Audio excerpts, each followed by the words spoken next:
जय हिंद साथियों, स्वागत करता हूं आप सभी का अपने यूट्यूब चैनल स्टडी अड्डा आर के चैनल पर। साथियों, आज इस वीडियो में हम आपके लिए आरपीएफ कांस्टेबल और एसआई के लिए एक महत्वपूर्ण प्रैक्टिस सेट लेकर आए हैं, जिसके सभी क्वेश्चन सेलेक्टेड गोल्डन और इम्पोर्टेंट क्वेश्चन होने वाले हैं, जो आपको सीधे आपके एग्जाम में मिलने वाले हैं। तो मेरे दोस्तों, वीडियो को पूरा ध्यान से जरूर देखेगा और अभी तक हमारे चैनल पर नए हो तो चैनल को सब्सक्राइब, वीडियो को लाइक और अपने दोस्तों के पास वीडियो को शेयर जरूर कर दीजिएगा। आज का जो क्वेश्चन होने वाला है मेरे दोस्तों, प्रत्येक क्वेश्चन सेलेक्टेड और इम्पोर्टेंट होगा, जो आपको सीधे आपके एग्जाम में देखने को मिलने वाला है। तो आपको वीडियो को पूरा ध्यान से जरूर देखना होगा। तो बिना टाइम गवाए करते हैं वीडियो को स्टार्ट। आपका पहला क्वेश्चन है, महात्मा गांधी ने सत्याग्रह क्रिया विधि में सबसे पहले कहाँ प्रस्तुत की? ऑप्शन है दांडी में, अहमदाबाद में, खेड़ा में या चंपारण में। तो मेरे दोस्तों, आपको एक क्वेश्चन को थोड़ा सा घुमाया गया है। आपसे क्वेश्चन में पूछा गया है कि महात्मा गांधी ने निम्नलिखित सत्याग्रहों में से सबसे पहले कौन सा सत्याग्रह कर कहा था, या कौन से सत्याग्रह में सबसे पहले भाग लिया था। तो अगर आपको भी इनकी डेट के बारे में पता होगा तो आप पता कर सकते हो कि इनमें से सबसे पहले जो सत्याग्रह किया था वह आपका कौन सा किया था। तो दांडी जो आपकी यात्रा हुई थी, जो दांडी मार्च में गांधी जी ने यात्रा की थी, वह आपकी कब हुई थी? तो सही जवाब होगा, दांडी यात्रा आपकी 1918 में की गई थी। अहमदाबाद आंदोलन भी 1918 में हुआ था, और खेड़ा आंदोलन जो हुआ था वह आपका 1930 में हुआ था। और चंपारण आंदोलन कब हुआ था? तो 1917 में आपका चंपारण आंदोलन हुआ था। तो क्वेश्चन मेरे दोस्तों आपसे पूछा गया था, महात्मा गांधी ने सबसे पहले किस सत्याग्रह में भाग लिया? तो सही जवाब हो जाएगा आपका चंपारण सत्याग्रह में सबसे भाग लिया, यानी डी विकल्प के साथ इसमें आपका करेक्ट जवाब होगा। जिन मेरे देश के जवानों ने विकल्प डी को चुना है, बिल्कुल सही चुना है। जो हुआ था 1917 में आपका चंपारण आंदोलन हुआ था। तो पहला ही क्वेश्चन आपके लिए इंपॉर्टेंट क्वेश्चन था और बहुत ही ज्यादा महत्वपूर्ण क्वेश्चन था। अगला क्वेश्चन है जो आपसे आरपीएफ कांस्टेबल में सीधा देखने को मिलेगा, पंजाबी भाषा किस लिपि में लिखी जाती है? ऑप्शन है देवनागरी लिपि में, सिंधी लिपि में, गुरुमुखी में, या इनमें से कोई नहीं। बहुत ज्यादा इंपॉर्टेंट क्वेश्चन है और बहुत ज्यादा एग्जाम में पूछा जाता है। क्वेश्चन है आपका पंजाबी भाषा। तो मेरे दोस्तों, जो पंजाबी भाषा लिखी जाती है वह आपकी गुरुमुखी लिपि में लिखी जाती है, यानी सी विकल्प के साथ आपका करेक्ट जवाब होगा। तो बात कर लेते हैं कि देवनागरी लिपि में कौन सी भाषा लिखी जाती है। तो हिंदी भाषा को जो लिखते हैं हम आपके देवनागरी लिपि में लिखते हैं। अगला क्वेश्चन है आपका इंपॉर्टेंट क्वेश्चन है, निजी क्षेत्र में देश का पहला अंतर्राष्ट्रीय हवाई अड्डा कहाँ निर्धारित किया गया या निर्धारित है? ऑप्शन है कोचीन में, गुवाहाटी में, मोपा में या हैदराबाद में। विकल्प आपके सामने है, सोचिएगा, समझिएगा। अगर आप इन क्वेश्चनों का जवाब जानते हैं तो हमारे बताने से पहले कमेंट बॉक्स में बता सकते हैं। तो बताइए, निजी क्षेत्र में देश का जो पहला अंतर्राष्ट्रीय हवाई अड्डा था उसका निर्माण जो किया गया था, कहाँ पर किया गया था? तो मेरे दोस्तों, जो देश का पहला हवाई अड्डा था उसका निर्माण, तो देश का कौन सा पहला निजी अड्डा था? तो सही जवाब होगा मेरे दोस्तों आपका कोचीन हवाई अड्डा। कोचीन हवाई अड्डा जो होता है आपका निजी क्षेत्र में देश का पहला अंतर्राष्ट्रीय हवाई अड्डा है, यानी ए विकल्प इसमें आपका सही जवाब होगा। और मेरे दोस्तों, जो 2024 से संबंधित, जो कोचीन हवाई अड्डे से संबंधित क्वेश्चन पूछा जाएगा आपका 2024 में, तो आपसे क्वेश्चन पूछा जा सकता है कि भारत का पहला सौर ऊर्जा द्वारा संचालित हवाई अड्डा। तो मेरे दोस्तों, जो भारत का पहला जो सौर ऊर्जा द्वारा संचालित हवाई अड्डा है वह भी आपका कोचीन हवाई अड्डा जो है पूरा का पूरा सौर ऊर्जा द्वारा संचालित हवाई अड्डा है। तो बात कर लेते हैं, भारत का क्षेत्रफल की दृष्टि से सबसे बड़ा हवाई अड्डा कौन सा है? तो जो भारत का सबसे बड़ा, तो बिरसा मुंडा हवाई अड्डा जो है वह भारत का क्षेत्रफल यानी एरिया की दृष्टि से सबसे बड़ा हवाई अड्डा है। बात कर लेते हैं, भारत में कुल कितने हवाई अड्डे हैं? तो भारत में जो कुल अंतर्राष्ट्रीय हवाई अड्डे हैं वे आपके मात्र 35 हवाई अड्डे भारत में कुल अंतर्राष्ट्रीय हवाई अड्डे में हैं। तो क्वेश्चन आपसे पूछा गया था, निजी क्षेत्र में देश का पहला अंतर्राष्ट्रीय हवाई अड्डा कौन सा है? तो कोचीन हवाई अड्डा आपका बिल्कुल ए विकल्प के साथ आपका सही जवाब होगा।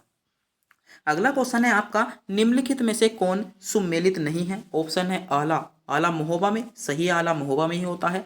कजरी महोत्सव, तो कजरी महोत्सव आपका मिर्जापुर में ही होता है, यह भी सही है।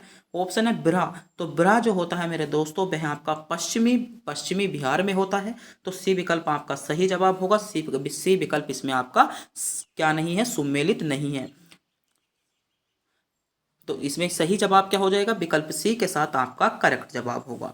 आगे क्वेश्चन देखते हैं। अगला क्वेश्चन इंपॉर्टेंट क्वेश्चन 2024 के सभी एग्जामों के लिए बहुत ज़्यादा महत्वपूर्ण क्वेश्चन है। क्वेश्चन है भारत रत्न से सम्मानित किए जाने वाले लोगों की सूची में कौन शामिल नहीं है। ऑप्शन है अटल बिहारी वाजपेयी, मदन मोहन मालवीय, के आर नारायण या उपरोक्त में से कोई नहीं। तो बताइएगा भारत रत्न से सम्मानित किए जाने वाले लोगों की सूची में कौन शामिल नहीं है। तो कौन शामिल नहीं है बताइएगा। तो सही जवाब होगा के आर नारायण। के आर नारायण जो है इन्हें भारत रत्न से सम्मानित नहीं किया गया है, यानी सी विकल्प आपका सही जवाब होगा। और जो 2024 के एग्जाम में जो आपसे क्वेश्चन पूछे गए हैं, जो आप पे हाल ही फिलहाल में जो आपका इंडियन आर्मी या आर्मी अग्निवीर का पेपर हुआ है, उसमें यहाँ से क्वेश्चन पूछा गया है कि 2024 में भारत रत्न से कितने व्यक्तियों को सम्मानित किया गया है। तो मेरे दोस्तों 2024 में जो भारत रत्न से 5 व्यक्तियों को शामिल किया गया है, तो आपसे उनके नाम भी पूछे जा सकते हैं। तो पहला हो जाएगा आपका चौधरी चरण सिंह, दूसरा हो जाता है पीवी नरसिम्हा राव, तीसरा हो जाएगा आपका लाल कृष्ण अडवाणी, चौथा हो जाएगा एस या एम एस स्वामीनाथन और पांचवा हो जाता है आपका कर्पूरी ठाकुर। तो पांचों के पांचों व्यक्तियों के नाम पूछे जा सकते हैं आपके, कौन कौन से हैं एक बार फिर से सुनिएगा, क्योंकि यह क्वेश्चन आपके इंपॉर्टेंट होने वाला है आरपीएफ के लिए।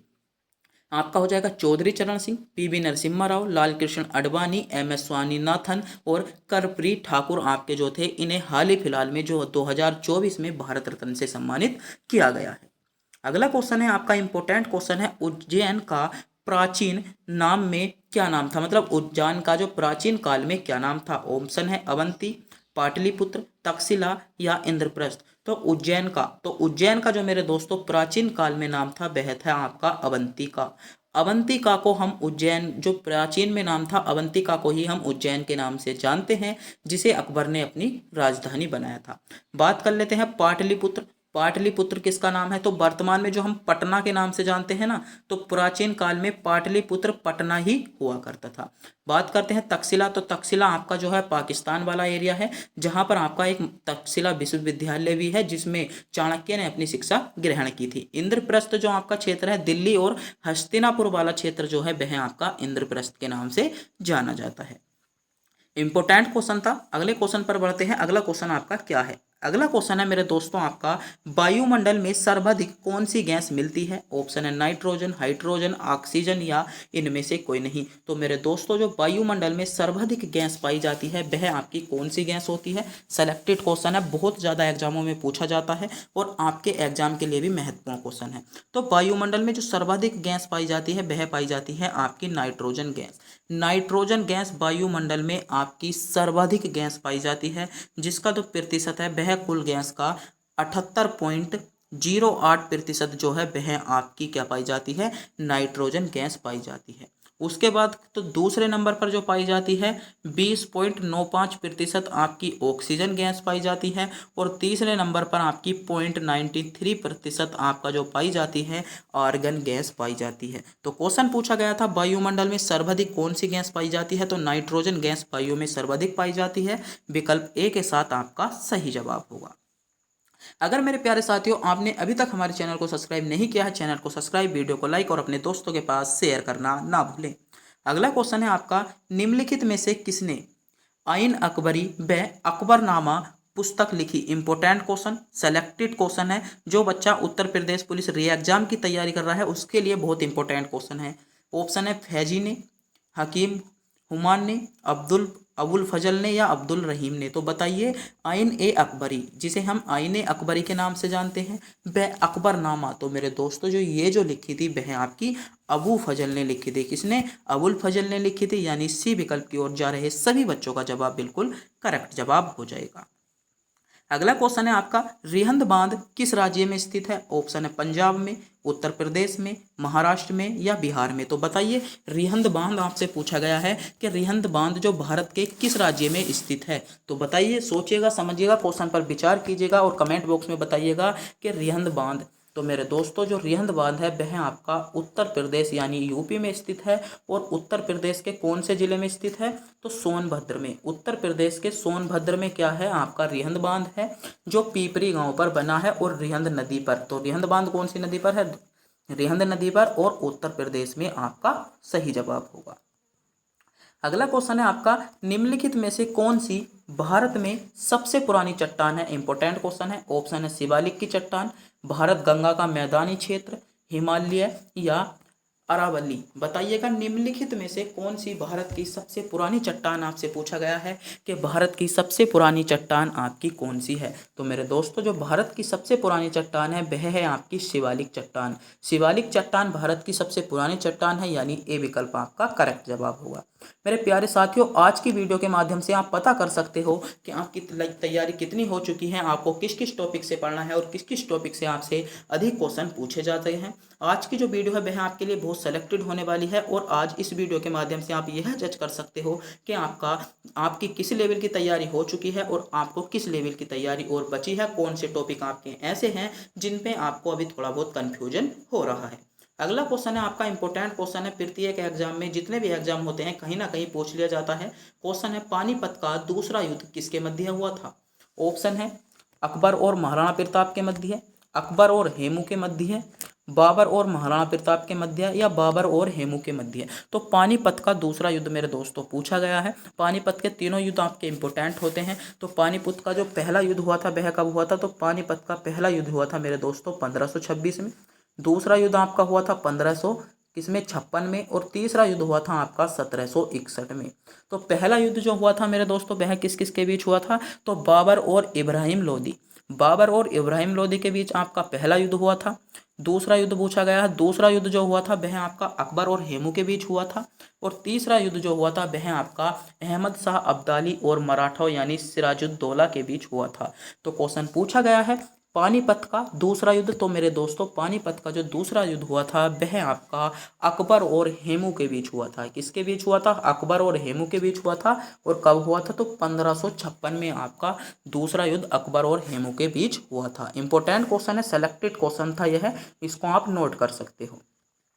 अगला क्वेश्चन है, भारतीय शासन अधिनियम 1919 मुख्यतः किस पर आधारित था। तो मेरे दोस्तों जो भारतीय शासन अधिनियम था वह मुख्यतः मारटेंगम चेक सुधार पर आधारित था, यानी ए विकल्प के साथ इसमें आपका सही जवाब होगा।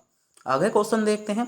अगला क्वेश्चन है इंपॉर्टेंट क्वेश्चन है, जो आपका उत्तर प्रदेश पुलिस का पेपर हुआ था 2024 में, उसका जो 17 तारीख का जो सेकंड शिफ्ट का पेपर था उसमें यह क्वेश्चन पूछा गया है कि संविधान का प्रारूप समिति के समक्ष प्रस्तावना का प्रस्ताव किसने रखा। ऑप्शन है बी एन राव ने, पंडित जवाहरलाल नेहरू ने, बी आर अम्बेडकर ने या डॉक्टर राजेंद्र प्रसाद ने। तो संविधान की जो प्रारूप समिति के समक्ष जो प्रस्ताव रखा था मेरे दोस्तों वह आपका पंडित जवाहरलाल नेहरू ने रखा था। क्वेश्चन दोनों इंपॉर्टेंट है। क्वेश्चन एक बार ऐसे भी पूछा जा सकता है कि प्रारूप समिति के अध्यक्ष कौन थे। तो डॉक्टर भीमराव अंबेडकर प्रारूप समिति के अध्यक्ष थे और जो प्रारूप समिति के जो समक्ष प्रस्ताव रखा था, जो प्रस्तावना का प्रस्ताव रखा था वह आपका पंडित जवाहरलाल नेहरू ने रखा था, यानी विकल्प बी के साथ इसमें आपका सही जवाब होगा।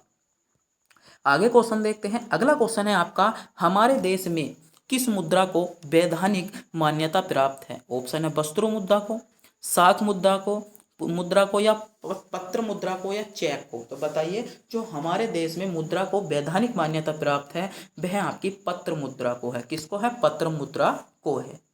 अगला क्वेश्चन है आपका, मनुष्य में ऐच्छिक गतिविधियों का नियंत्रण किसके द्वारा होता है। ऑप्शन है सेरिब्रम के कारण, थायराइड के कारण, सेरिबेलम के कारण या इनमें से कोई नहीं। तो मेरे दोस्तों जो मनुष्य में ऐच्छिक गतिविधियों का नियंत्रण होता है वह आपका सेरिब्रम के कारण होता है। किसके कारण होता है। मनुष्य में ऐच्छिक गतिविधियों का जो नियंत्रण करता है सेरिब्रम आपका करता है। अगला क्वेश्चन है, मनुष्य की मस्तिष्क की सबसे बाहर जो झिल्ली होती है उसको हम क्या कह रहते हैं। तो उसको हम ड्यूरामीटर कहते हैं। जो भारत में जो मनुष्य के शरीर में जो मस्तिष्क के सबसे बाहर झिल्ली पाई जाती है उसको हम ड्यूरामीटर के नाम से जानते हैं, यानी सी विकल्प इसमें आपका सही जवाब होगा। अगला क्वेश्चन है आपका, सूर्य उदय और सूर्य अस्त के समय सूर्य का गोल दिखता है, मतलब किस आकार का दिखता है। इंपॉर्टेंट क्वेश्चन है, सेलेक्टेड क्वेश्चन है और अधिकतर बच्चे इस क्वेश्चन को गलत कर पाएंगे, क्योंकि अधिकतर बच्चे जो जवाब लगा कर आएंगे जब सूर्य अस्त होता है और सूर्य उदय होता है तो उस टाइम पर जो होता है सूरज आपका गोल होता है, जो कि आपका बिल्कुल गलत जवाब होगा। मैं मानता हूं आपने भी यही चुना होगा कि उस टाइम पर सूरज आपका गोल होता है, मगर आपको गोल नहीं लगाना है। एक क्वेश्चन आपका गलत होने से बच गया है, आपको चट्टा लगाना है। जिस टाइम पर सूर्य उदय होता है और सूर्य अस्त होता है, उस टाइम पर जो सूर्य का आकार होता है वह आपका क्या होता है, चपटा होता है। बात कर लेते हैं सूर्य पृथ्वी के सबसे नजदीक किस तिथि को आ जाता है, तो 3 से 4 जनवरी को, 3 से 4 जनवरी को जो है सूर्य पृथ्वी के नजदीक हो जाता है और 4 जुलाई को सूर्य पृथ्वी से सबसे दूर चला जाता है। तो यह क्वेश्चन आपसे पूछे जा सकते हैं, तीनों क्वेश्चन आपके इम्पोर्टेंट हैं। तो बताइएगा सूर्य उदय और सूर्य अस्त के समय सूर्य का आकार चपटा आपका होता है। अगला क्वेश्चन है आपका, पानी से भरी बाल्टी की गहराई कम दिखाई देती है, इसका कारण है। ऑप्शन है पूर्ण आंतरिक परावर्तन, अपवर्तन, परावर्तन या इनमें से कोई नहीं। कक्षा 10 में यह क्वेश्चन बहुत पूछा जाता था कि पानी से अगर हम किसी बाल्टी को भर दी जाए तो उसकी गहराई दिखाई देती है, मतलब कम दिखाई देने का कारण क्या था। तो उसका जो कम दिखाई देने का कारण था वह था आपका अपवर्तन का कारण, यानी विकल्प बी के साथ आपका करेक्ट जवाब होगा। आगे क्वेश्चन है आपका, दीनदयाल अंत्योदय योजना किस क्षेत्र से या किस क्षेत्र के साथ जुड़ी हुई है। ऑप्शन है महिला सशक्तिकरण के कारण, गरीबी उन्मूलन के कारण, कौशल विकास के कारण या वित्तीय समावेशन के कारण। तो दीनदयाल जो मेरे दोस्तों दीनदयाल अंत्योदय योजना है वह आपकी जो जुड़ी हुई है वह आपकी कौशल विकास योजना के तहत है, जिसमें प्रधानमंत्री ने 2014 में शुरू किया था, जिसे किसने, पीएम नरेंद्र मोदी जी ने 2014 में शुरू किया था। और इसका जो लक्ष्य था वह था आपका 1000 से अधिक गाँवों को विद्युतीकरण करना, मतलब उनमें विद्युत पहुंचाना जो था इसका आपका लक्ष्य था। अगला क्वेश्चन है आपका, विश्व प्रेस स्वतंत्रता दिवस हर वर्ष मनाया जाता है 3 मई को, 2 मई को, 4 मई को या 1 मई को। तो विश्व प्रेस जो स्वतंत्रता दिवस बनाया जाता है मेरे दोस्तों वह आपका 3 मई, इसमें ए विकल्प के साथ आपका सही जवाब होगा, जिन्होंने भी विकल्प ए को चुना है। अगला क्वेश्चन है आपका, शेर शाह का मकबरा कहाँ स्थित है। ऑप्शन है दिल्ली में, अजमेर में, लोहार में या लाहौर में सॉरी, या सासाराम में। तो शेर शाह जो आपके शेर शाह थे उनका जो मकबरा है, तो उनका मकबरा कहाँ पर है मेरे दोस्तों, तो सासाराम में। शेर शाह का मकबरा कहाँ पर हो जाएगा, सासाराम में, डी विकल्प के साथ इसमें आपका बिल्कुल करेक्ट जवाब निकल कर आता है। अगला क्वेश्चन है इंपॉर्टेंट क्वेश्चन है, सेलेक्टेड क्वेश्चन है, बहुत ज्यादा क्वेश्चन पूछा जाता है, मुद्रा राक्षस किसकी रचना है। तो बताइएगा, कमेंट बॉक्स में बताइएगा। यह क्वेश्चन हम आपको टेस्ट के रूप में देते हैं कि बताइए मुद्रा राक्षस किसकी रचना है। अगर आपको इस क्वेश्चन का भी नहीं पता है ना तो आप बुरा मत मानिएगा, आपका लेवल बहुत अभी तक बहुत कमजोर लेवल है। अगर आपको इस क्वेश्चन का नहीं पता है कि मुद्रा राक्षस किसकी रचना है, बताइए कालिदास की है, विशाख दत्त की है, बाण भट्ट की है या इनमें से कोई नहीं। तो कमेंट बॉक्स में बताइएगा, जल्दी से जल्दी कमेंट बॉक्स में बताइएगा मुद्रा राक्षस किसकी रचना है। तो मेरे दोस्तों जो मुद्रा राक्षस रचना है वह आपकी विशाख दत्त की है, यानी बी विकल्प के साथ इसमें आपका करेक्ट जवाब होगा। अगला क्वेश्चन देखते हैं। अगला क्वेश्चन है आपका, भारतीय संविधान में राजभाषाएं किस अनुसूची में वर्णित है, या भारतीय संविधान में जो भाषाओं का जिक्र मिलता है वह आपको किस अनुसूची में मिलता है। तो भारतीय संविधान में अनुसूची 5, अनुसूची 6, अनुसूची 7 या अनुसूची 8। तो पहली बात कर लेते हैं, भारतीय संविधान में कुल कितनी अनुसूची हैं। तो मेरे दोस्तों भारतीय संविधान में कुल आपकी 12 अनुसूची हैं। बात एक क्वेश्चन ऐसे भी पूछा जा सकता है, मूल संविधान में कुल कितनी अनुसूची थी। तो मूल संविधान में आपकी 8 अनुसूची हैं, वर्तमान में आपकी इनकी संख्या बढ़कर 12 हो गई है। क्वेश्चन पूछा गया, भारतीय संविधान के राजभाषा का जिक्र जो मिलता है वह आपको 8वीं अनुसूची में भारतीय संविधान में राजभाषा का जिक्र मिलता है, यानी डी विकल्प इसमें आपका करेक्ट जवाब होगा। अगला क्वेश्चन है, भारत में सबसे बड़ी मीठे पानी की प्राकृतिक झील है। ऑप्शन है चोलामंगू झील, लोनार झील, डल झील या बुलर झील। तो भारत में जो सबसे मीठे पानी की झील है वह क्वेश्चन आपसे पूछा गया है। तो सोचिएगा समझिएगा, भारत में इसमें आपकी जो सबसे मीठे पानी की झील है वह आपकी कौन सी झील हो जाएगी। सोचिए बताइएगा, जल्दी से जल्दी बताइएगा। भारत में जो सबसे मीठे पानी की झील है वह आपकी कौन सी है। तो कौन सी झील हो जाएगी, तो बुलर झील जो है भारत में सबसे मीठे पानी की झील है, यानी इसमें डी विकल्प आपका सही जवाब होगा। बात कर लेते हैं बुलर झील कहाँ पर स्थित है। तो बुलर झील आपकी जम्मू कश्मीर में स्थित है और डल झील भी आपकी जम्मू कश्मीर में स्थित है। लोनार झील जो है वह आपकी कहाँ पर है, एमआर मतलब महाराष्ट्र में स्थित है। और चोलामू जो झील है वह आपकी सिक्किम में स्थित है, जो कि विश्व की सबसे ऊंचाई पर स्थित झील जो है वह आपकी चोलामू झील विश्व की सबसे ऊंचाई मतलब सबसे ऊंचे पर स्थित आपकी हो जाएगी। तो सबसे मीठे पानी की प्राकृतिक झील पूछी गई थी, व्यूलर झील आपका सही जवाब होगा।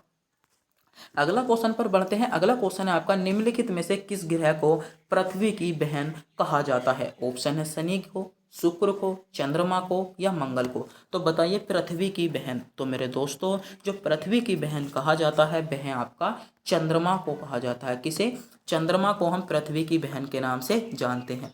क्वेश्चन पूछा जाता है सबसे प्यारा मतलब सबसे गर्म और प्यारा ग्रह कौन सा है? तो सबसे प्यारा, तो मेरे दोस्तों सबसे प्यारा ग्रह आपका शुक्र ग्रह है, सबसे गर्म ग्रह भी आपका शुक्र ग्रह है। तो यह क्वेश्चन भी आपको पता होना चाहिए। बात करते हैं सबसे सुंदर ग्रह की संज्ञा किसको दी गई है? तो शनि ग्रह को सबसे सुंदर ग्रह की संज्ञा आपकी दी गई है। अगला क्वेश्चन पर बढ़ते हैं। इंपोर्टेंट क्वेश्चन है, निम्नलिखित में से कौन सा विश्व का पहला और सबसे पुराना संघ है? ऑप्शन है कनाडा संघ, जापान संघ, यूएसए या भारत संघ।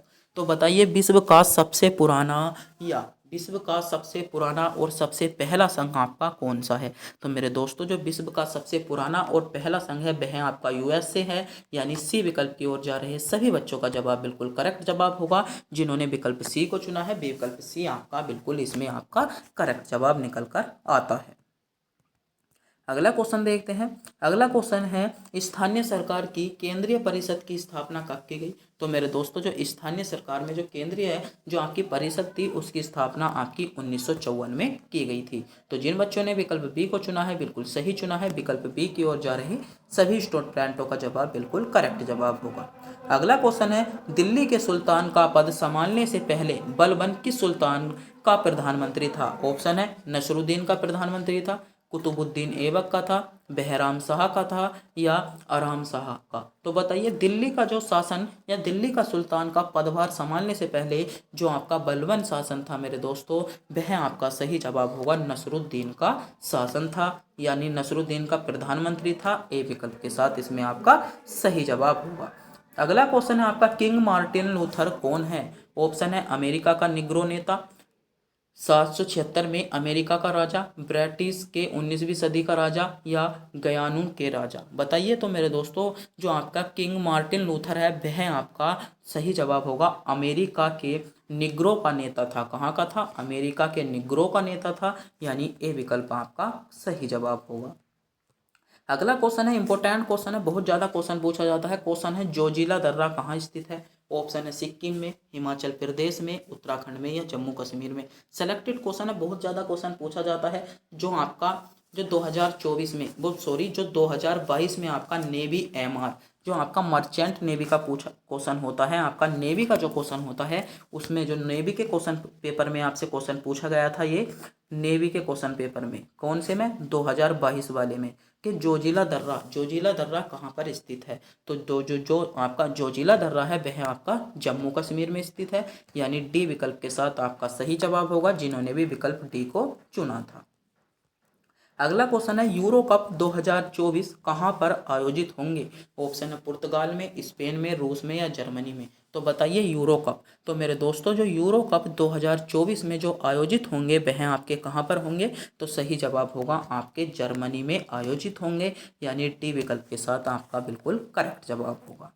अगला क्वेश्चन है आपका, हरित क्रांति का जनक किसे कहा जाता है? इंपोर्टेंट क्वेश्चन, सेलेक्टेड क्वेश्चन और 100% क्वेश्चन पूछे जाने वाला क्वेश्चन है। ऑप्शन है डॉक्टर एम.एस. स्वामीनाथन को, डॉक्टर ए.पी.जे. अब्दुल कलाम को, पंडित जवाहरलाल नेहरू को या डॉक्टर यशपाल को। तो बताइए हरित क्रांति। तो मेरे दोस्तों जो हरित क्रांति का जनक माना जाता है भारत में वे किसको माना जाता है? तो सही जवाब होगा डॉक्टर एम.एस. स्वामीनाथन को। एम.एस. स्वामीनाथन को जो माना जाता है हरित क्रांति का जनक माना जाता है, यानी इसमें जो सही जवाब होगा ए विकल्प की ओर जा रहे सभी स्टूडेंटों का जवाब बिल्कुल करेक्ट जवाब होगा जिन बच्चों ने विकल्प ए को चुना है। अगला क्वेश्चन है आपका, भारतीय नौसेना को विमान वाहक पोत एडमिरल गोर्स्कोव को निम्नलिखित में से किस देश ने आपूर्ति की? ऑप्शन है इजराइल ने, फ्रांस ने, रूस ने या जर्मन ने। तो किस देश ने की थी? तो सही जवाब होगा आपका रूस ने की थी। अगला क्वेश्चन देखते हैं। अगला क्वेश्चन है, भारत में सर्वाधिक अभ्रक तथा कोयला कहाँ पर पाए जाते हैं? तो भारत में जो सर्वाधिक कोयले पाए जाते हैं या अभ्रक पाए जाते हैं, ऑप्शन है राजस्थान, झारखंड, बांग्लादेश या उड़ीसा। तो बताइए भारत में भारत में जो सर्वाधिक आपके अभ्रक या कोयले पाए जाते हैं वे आपके कहाँ पर पाए जाते हैं? तो इसमें सही जवाब क्या होगा? करेक्ट जवाब होगा आपका झारखंड में। झारखंड में। तो कई बार आपको कोयलों के नाम पूछ ले जाते हैं कि कोयला आपका कितने प्रकार का होता है। तो मेरे दोस्तों आपका जो कोयला होता है वह आपका 4 प्रकार का होता है। कौन कौन से? एंथ्रेसाइट, बिटुमिनस, लिग्नाइट और पीट कोयला। ये जो होते हैं आपके 4 प्रकार का कोयला होता है, जिसमें जो सबसे अच्छी उच्च कोटि का कोयला होता है वह आपका एंथ्रेसाइड होता है, जिसमें कार्बन की मात्रा जो मिलती है आपको 80 से 90% आपकी कार्बन की मात्रा मिलती है। दूसरा जो होता है आपका बिटुमिनस कोयला। बिटुमिनस कोयला जो होता है उसको हम भूरा कोयला भी कहते हैं। और सर्वाधिक सर्वाधिक उद्योगों व भारत में जो सर्वाधिक उत्पादन किया जाता है वह आपका बिटुमिनस कोयले का ही किया जाता है। और जो हम घरों में प्रयोग करते हैं वह भी आपका बिटुमिनस कोयला होता है। सबसे निम्न कोटि का जो कोयला होता है वह आपका पीट कोयला होता है। और सबसे उच्च कोटि का जिसमें कार्बन की प्रतिशत 80 से 90% आपको मिलती है वह आपका होता है कौन सा? एंथ्रेसाइट कोयला। तो क्वेश्चन आपसे पूछा गया था भारत में सर्वाधिक अभ्रक तथा कोयला कहाँ पर पाया जाता है? तो सही जवाब होगा आपका झारखंड में पाया जाता है। बी विकल्प इसमें आपका करेक्ट जवाब होगा। अगला क्वेश्चन है आपका, भारत निम्नलिखित में से किस गोलार्ध में स्थित है? ऑप्शन है उत्तर और पूर्वी गोलार्ध में, दक्षिण और पूर्वी गोलार्ध में, उत्तरी और पश्चिमी गोलार्ध में, या उत्तरी और दक्षिणी गोलार्ध में। तो आपसे भारत की स्थिति पूछी गई है कि भारत निम्नलिखित में से किस गोलार्ध में स्थित है। तो भारत जो है मेरे दोस्तों उत्तर पूर्वी गोलार्ध में स्थित है, यानी ए विकल्प इसमें आपका बिल्कुल करेक्ट जवाब होने वाला है, जिन्होंने विकल्प ए को चुना है। अगला क्वेश्चन है आपका, पृथ्वी किन 2 ग्रह के बीच स्थित है? ऑप्शन है मंगल और बुध के बीच स्थित है, मंगल और शुक्र के बीच स्थित है, बृहस्पति और शनि के बीच स्थित है, या मंगल और बृहस्पति के बीच स्थित है। तो बताइए पृथ्वी किन 2 ग्रहों के बीच स्थित है? तो मेरे दोस्तों जो पृथ्वी किन दिनों 2 ग्रहों के बीच में स्थित है, तो पृथ्वी जो है वह आपकी सही जवाब होगा मंगल और शुक्र के बीच में स्थित है। तो यहाँ से जो बहुत ज़्यादा सेलेक्टेड और इम्पोर्टेंट क्वेश्चन पूछे जाते हैं कि सर्वाधिक कि ऐसा कौन सा ग्रह है जिसके सबसे ज़्यादा उपग्रह हैं। तो सर्वाधिक जो सबसे ज़्यादा ग्रह वाला है वह है आपका शनि ग्रह। शनि ग्रह के जो मेरे दोस्तों उपग्रह हैं वे सबसे अधिक है। इसको नोट कर लीजिएगा, क्वेश्चन पूछा जा सकता है। कितने हैं? तो वर्तमान में जो 2023 के आंकड़े थे, दिसंबर 2023 के, उसमें शनि के 146 उपग्रह मिल चुके हैं। कितने उपग्रह मिल चुके हैं? 146 उपग्रह मिलते हैं। और बृहस्पति के जो उपग्रह हैं वह आपके 95 है। तो यह दोनों क्वेश्चन आपसे पूछे जाते हैं, इसलिए हमने इस क्वेश्चन में रख दिए हैं और हमने आपको बताने की कोशिश की है। तो जो आपका शनि ग्रह है उसके जो सर्वाधिक उपग्रह आपके क्वेश्चन पूछा जा सकता है कि सर्वाधिक उपग्रह वाला ग्रह कौन सा है? तो आपका शनि ग्रह सर्वाधिक उपग्रह वाला ग्रह है, जिसके वर्तमान में जो उपग्रहों की संख्या है 146 है। और बृहस्पति जो है उसके आपके ग्रह हैं कितने हैं? मात्र 95 है। और बात करते हैं पृथ्वी का ग्रह कौन सा है? तो पृथ्वी का जो उपग्रह है वह है आपका कौन सा? चंद्रमा पृथ्वी का उपग्रह है। बुध एक ऐसा ग्रह है जिसका कोई भी आपका उपग्रह नहीं है। तो यहाँ से भी आपको क्वेश्चन पूछा जा सकता है और इनके नाम को रिलेटेड बहुत क्वेश्चन पूछे जाते हैं। जैसे क्वेश्चन पूछा जाता है प्यारा और गर्म कोयला, वो प्यारा और गर्म गर्म ग्रह किसे कहा जाता है? तो आपका शुक्र को कहा जाता है। ग्रहों की रानी की संज्ञा किसको दी गई है? तो मंगल। किसे दी गई है? ग्रहों की रानी की संज्ञा आपकी जो दी गई है वह आपकी चंद्रमा ग्रह को दी गई है। सबसे सुंदर ग्रह कौन सा है? तो शनि सबसे सुंदर ग्रह है। और स्त्री ग्रह की संज्ञा किसको दी गई है? तो चंद्रमा को आपकी स्त्री ग्रह की संज्ञा दी है। इस प्रकार के क्वेश्चन भी आपसे बहुत ज्यादा आपको एग्जाम में देखने को मिलते हैं। अगला क्वेश्चन है, संयुक्त राष्ट्र संघ का मुख्यालय कहाँ स्थित है? ऑप्शन है हेग में, वाशिंगटन डीसी में, न्यूयॉर्क में, या लंदन में। तो बताइएगा संयुक्त राष्ट्र संघ का मुख्यालय मेरे दोस्तों आपसे पूछा गया है। तो संयुक्त राष्ट्र संघ का जो मुख्यालय है वह है आपका न्यूयॉर्क में, जिसकी स्थापना जो की गई थी 1945 में आपकी की गई थी। कब? 25 जून 1939 में संयुक्त राष्ट्र संघ के मुख्यालय की स्थापना की गई थी, जो आपका न्यूयॉर्क में है। इंपॉर्टेंट क्वेश्चन है यह क्वेश्चन आपका आरपीएफ कांस्टेबल और उत्तर प्रदेश पुलिस आपका दोनों के लिए इंपॉर्टेंट क्वेश्चन होने वाला है। अगला क्वेश्चन है आपका, महाभारत किसने लिखी? ऑप्शन है वेद व्यास ने, वाल्मीकि ने, सूरदास ने, या इनमें से कोई नहीं। तो महाभारत किसने लिखी थी मेरे दोस्तों? तो महाभारत आपकी जो लिखी थी वह आपकी वेद किसने लिखी थी? वेद व्यास ने आपकी महाभारत को लिखा था। अगला क्वेश्चन है, अजंता किस राज्य में स्थित है? ऑप्शन है उड़ीसा में, महाराष्ट्र में, मध्य प्रदेश में या गुजरात में? तो अजंता की गुफाएं भी पूछ ली जाती हैं, तो कहाँ पर स्थित हैं? तो सही जवाब होगा अजंता आपकी महाराष्ट्र में स्थित है। अगला क्वेश्चन है आपका, काजीरंगा किसके लिए जाना जाता है? तो मेरे दोस्तों आपसे क्वेश्चन पूछा जा सकता है कि काजीरंगा है वह किसके लिए जाना जाता है? तो राइनो के लिए जो जाना जाता है आपका काली क्या जाना जाता है? कालीरंगा जाना जाता है। अगर आपको विकल्प में अगर आपको राइनो ना मिले तो एक सींग वाले गैंडे के लिए भी क्या जाना जाता है? काजीरंगा आपका जाना जाता है। बात कर लेते हैं काजीरंगा कौन से राज्य में है? तो काजीरंगा मेरे दोस्तों आपका जो है काजीरंगा जो है वह आपका असम राज्य में है, और जिसकी जो स्थापना इसको जो 1900, बहुत इंपॉर्टेंट क्वेश्चन है, सेलेक्टेड क्वेश्चन है, 1985 में विश्व विरासत जो धोला जो आपके धरोहर स्थल होते हैं उनमें इसे शामिल कर लिया गया है। कब? 1985 में। और कौन से राज्य में है? असम राज्य में है, और राइनो के लिए प्रसिद्ध है। इंपॉर्टेंट क्वेश्चन है ये आपके लिए।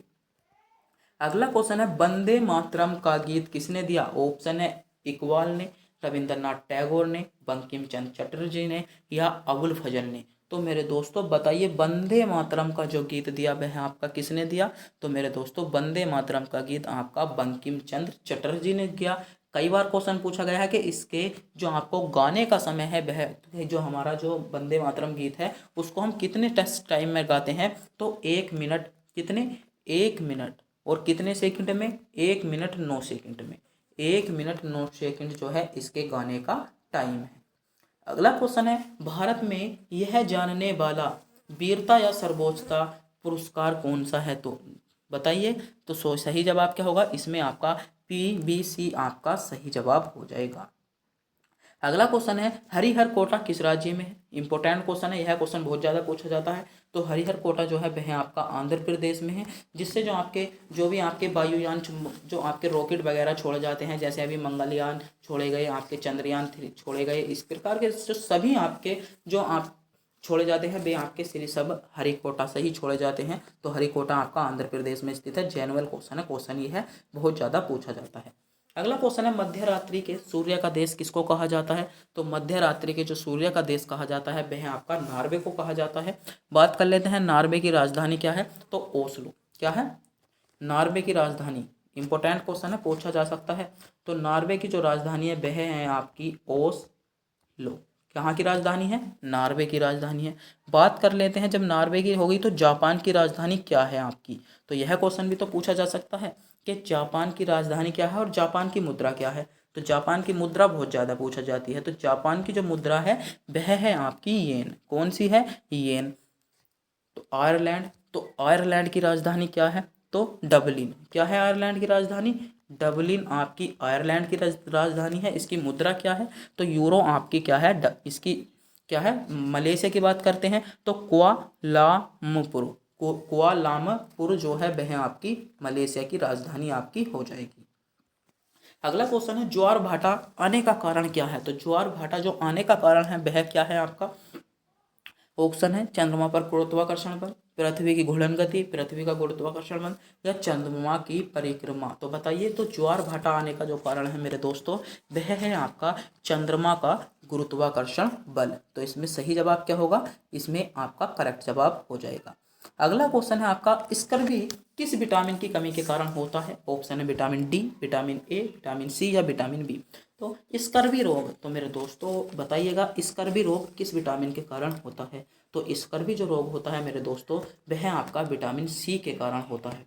चिड़चिड़ापन भी विटामिन सी के कारण होता है, और थोड़े से जो कमजोर हम प्राप्त करते हैं वह भी आपका विटामिन सी के कारण होता है।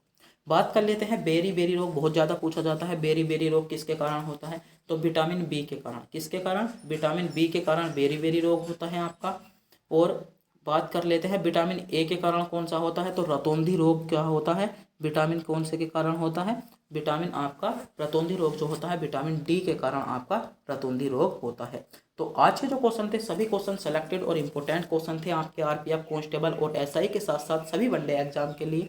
अगर मेरे प्यारे दोस्तों आपको वीडियो अच्छी लगी हो, वीडियो को लाइक, और हमारे चैनल पर नए हो चैनल को सब्सक्राइब, और अपने दोस्तों के पास वीडियो को शेयर करना ना भूलें, और कमेंट बॉक्स में यह बताना ना भूलें आप इनमें से कितने क्वेश्चनों का जवाब जानते थे। तो तब तक के लिए मिलते हैं अगली वीडियो में।